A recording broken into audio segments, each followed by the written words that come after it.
baydhaba waa amni waana nabad.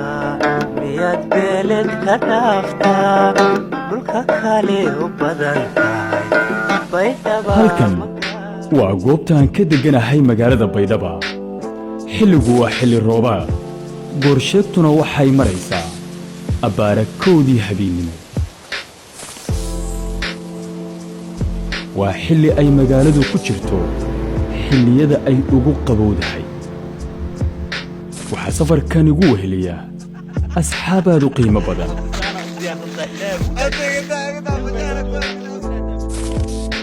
magaaladan waa magaalo taariikhi ah, waxay ku suntan tahay barwaaqada iyo nabadgelyada, waxayna leedahay goobo taariikhi ah.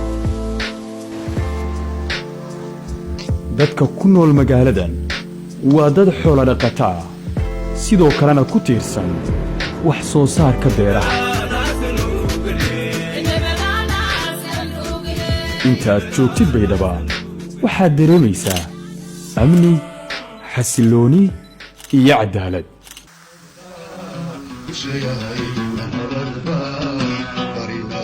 maamulka ka jira magaaladan baydhaba waa maamul ku ammaanan ammaanka magaalada iyo horumarka ay samaysay.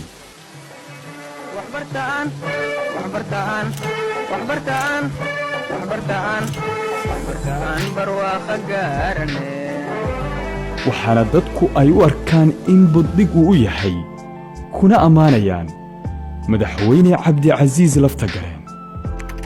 baydhaba waa amni waana nabad. magasuubanu lama